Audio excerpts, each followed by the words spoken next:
Ok, y si se fija, todo esto lo hicimos al inicio. Vamos a considerar el exercicio profesional, el nivel de los empleados, la supervisión continua, evaluar políticas contables, la naturaleza y extensión de los procedimientos, ¿verdad? En esa fase y otros procedimientos adicionales. Pero ahora vamos con los procedimientos, aquí le llama posteriores, o sea, para mí esto es lo que va directamente en el programa de auditoría. Y tenemos procedimientos sustantivos, tenemos pruebas de control y tenemos pruebas de detalle. Tenemos sustantivo analítico y tenemos pruebas de detalle. Estas son las pruebas sustantivas. Dentro de las pruebas de control, recuerden que todavía estoy en esta parte de la verificación para comprobar que los controles internos son razonables, o sea que me sirven y que puedo confiar en la aplicación de las pruebas y en la determinación del tamaño de la muestra con base en el nivel de confianza establecido.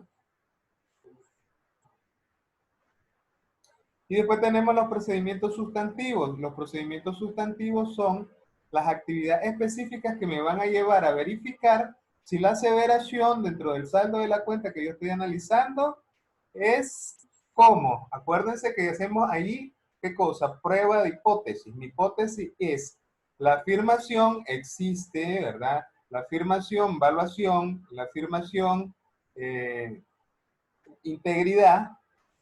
Todas estas las voy a aceptar o las voy a rechazar como hipótesis. ¿Se cumplen? ¿Sí o no?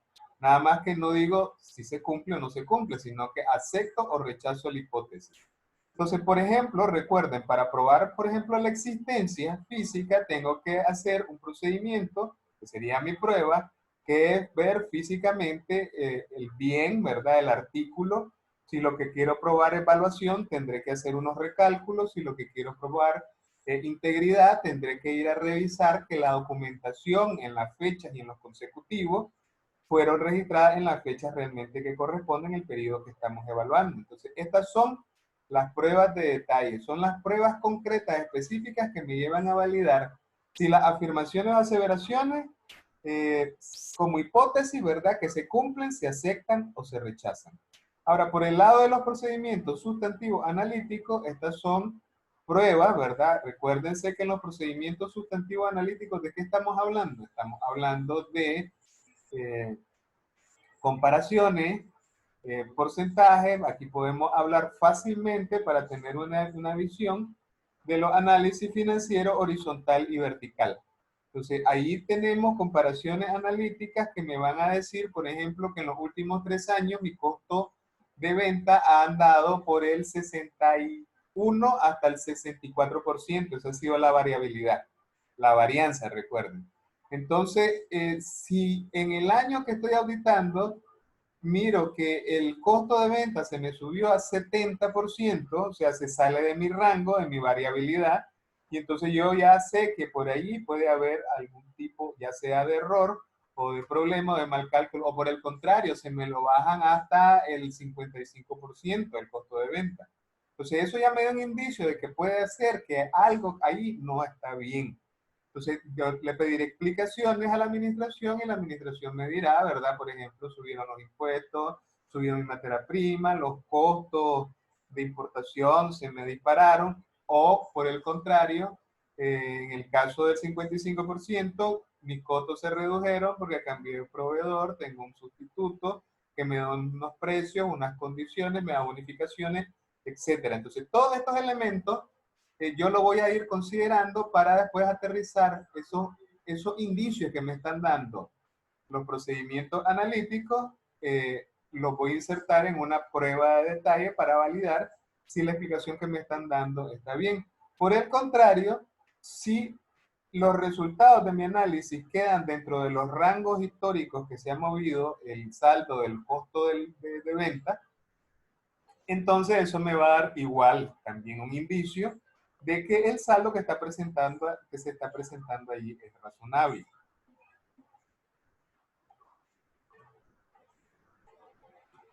Al final, todo lo que busco aquí es evidencia suficiente y adecuada para reducir el riesgo de auditoría a nivel aceptablemente bajo. En eso se resume el propósito. Aquí hay unos extractos de las mías que abordan el tema, no me quiero detener en eso, por favor lo leen ustedes después. Pero sí veamos, ¿verdad?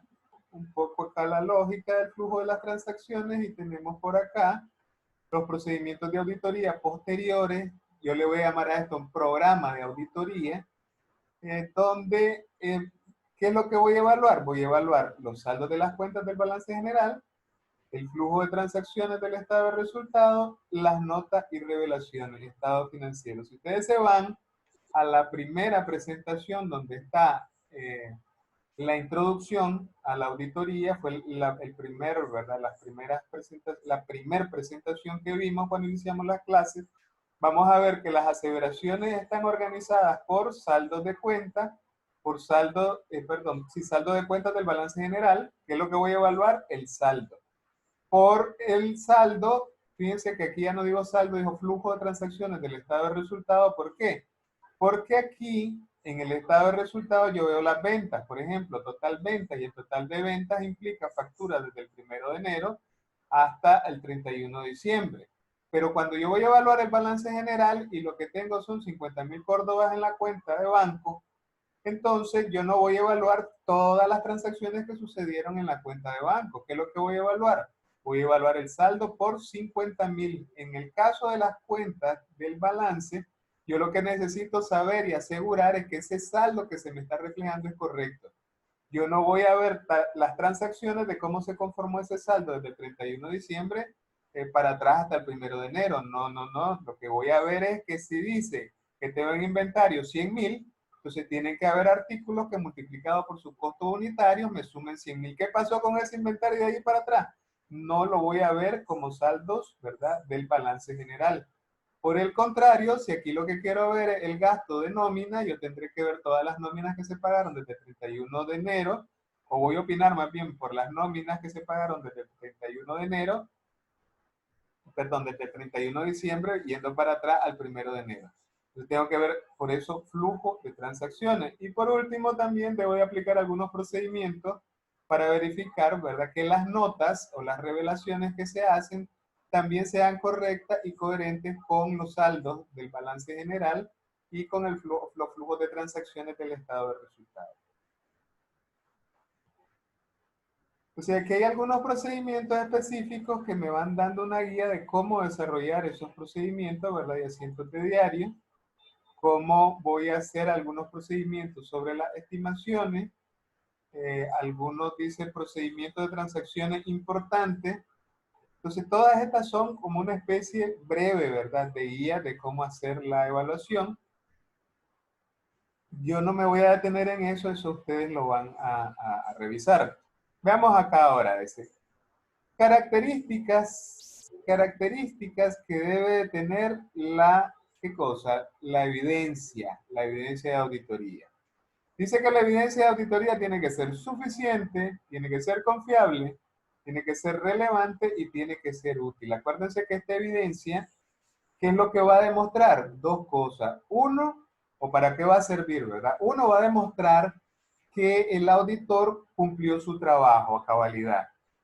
Esto va a demostrar que el auditor fue, que el auditor vio, que el auditor recalculó, que el auditor se aseguró de la integridad, que el auditor vio el procedimiento. Entonces, eso que va a quedar documentando la actividad del auditor, evidencia, y esa evidencia debe cumplir estos requisitos. Tiene que ser suficiente, tiene que ser confiable, tiene que ser útil y tiene que ser como relevante. Veamos qué significa cada uno de esos conceptos. Va a ser suficiente cuando la información es real, ¿verdad?, adecuada y convincente, de tal modo que una persona prudente e informada pueda llegar a las mismas conclusiones que el auditor.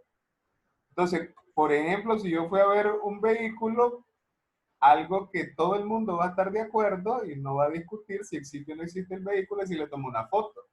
Y en esa foto se logra ver el color, se logra ver la placa del vehículo y si es posible la marca. Entonces, esa sería una evidencia como suficiente. Confiable, información confiable o competente significa que es la mejor que puede conseguirse con el uso apropiado de las técnicas de trabajo. Creo que eso se explica por sí solo. Un detalle aquí en la parte confiable. ¿Va a ser más confiable una información que es generada dentro de la organización o una información que es generada afuera de la organización. Por ejemplo, ¿qué es más confiable? La confirmación bancaria, que es una respuesta que nos entrega el banco, o va a ser más confiable la conciliación bancaria que nos entrega el contador. ¿A quién le vamos a creer más a la hora de que hayan discrepancias entre los dos valores? Pues obviamente va a ser más confiable la información que se genera al exterior de la organización. Útil. Información útil es aquella que ayuda a la organización a lograr sus metas. En este caso y para nuestros efectos, la información va a ser útil cuando nos ayude a cumplir el objetivo de auditoría. ¿Cuál es el objetivo de auditoría? Verificar, ¿verdad? En la cuenta que estamos evaluando que la afirmación, ¿cuál es la afirmación? ¿Cuál es la hipótesis con relación a la afirmación? Que la afirmación se cumple, o sea, el bien existe. Y nosotros vamos a aceptarla o rechazarla de acuerdo a los resultados que tengamos de esa información. Esa información entonces va a ser útil cuando me ayude a verificar si he cumplido o no he cumplido mis objetivos de auditoría. Y por último va a ser relevante. Información relevante es la que sirve de soporte a las observaciones y recomendaciones y es coherente con los objetivos de trabajo. Entonces, si yo voy, miren qué interesante esto. Y esto a veces puede ser o representar un problema. ¿Qué pasaría si mi objetivo de auditoría es comprobar la existencia de una computadora? ¿Qué pasaría, verdad, si yo llego a la conclusión de que esa computadora fue sustraída? No está.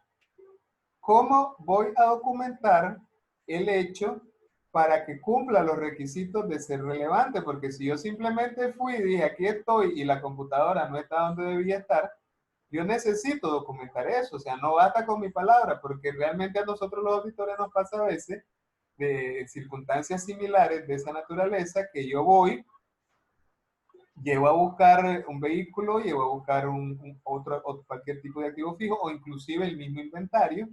Y cuando yo llegué, inclusive hasta en el efectivo pasa.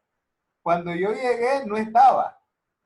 O sea, estoy escribiendo el informe, estoy notificando que falta dinero o que falta inventario o que falta activo fijo. Y cuando regreso, ¿verdad? Me dicen, no, es que el auditor hizo mal su trabajo, no lo vio, ahí estaba, ahí estuvo siempre.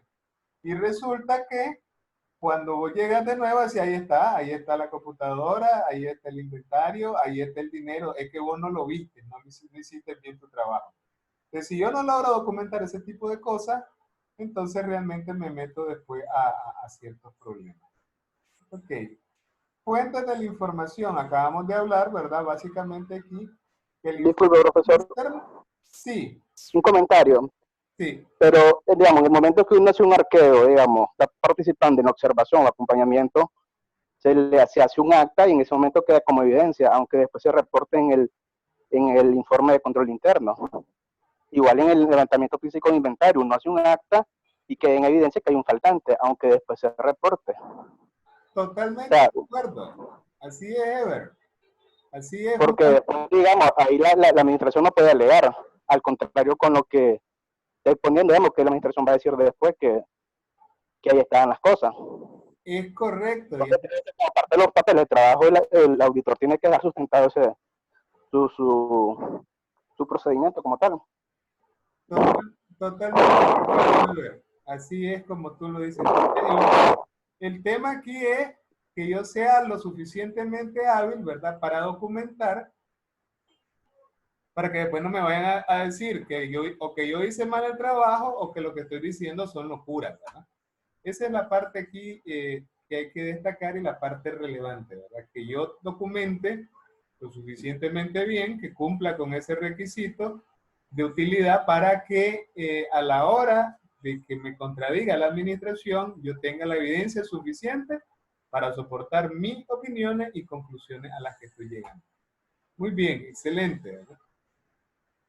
Naturaleza de la información. Tenemos información física, la que se puede tocar, documental, una variación de la documentación física, los documentos, analíticas, aquí vienen todos los cálculos, todo tipo de análisis que yo pueda hacer para llegar a conclusiones, que aquí puede ser que yo haga algunos de estos procedimientos o que en su efecto yo le pida a la administración que me elabore algunos procedimientos analíticos.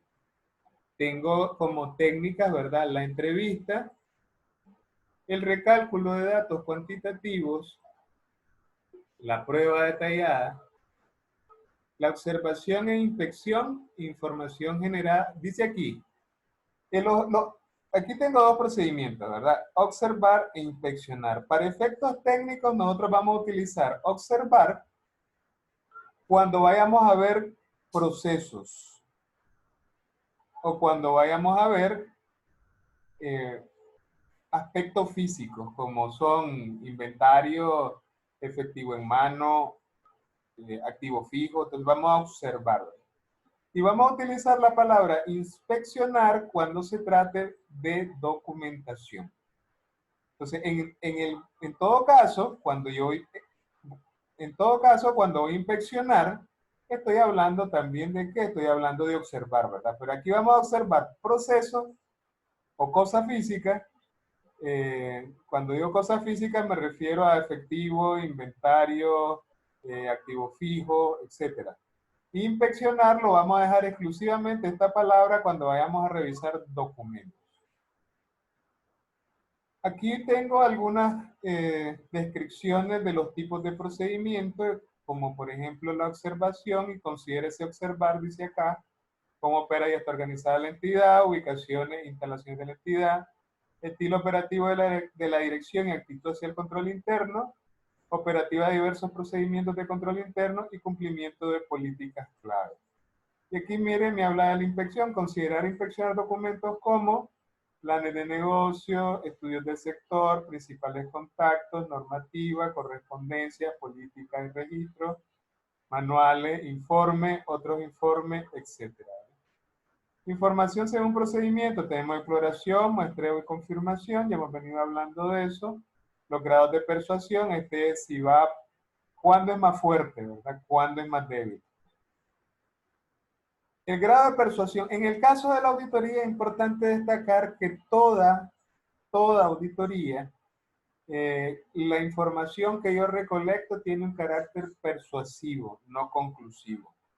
¿Qué significa esto? Cuando yo meto prueba en un juicio, yo lo que estoy tratando, vamos a suponer que es un juicio de conciencia. Todas las pruebas que yo incluya en el juicio tienen carácter persuasivo. ¿A quién voy a persuadir? Si es un juicio, ¿verdad? Con jurado de conciencia, mi trabajo al presentar mis evidencias es convencer, en este caso, a los miembros del jurado para que ellos den un voto, ¿verdad?, a favor o en contra del imputado, del acusado.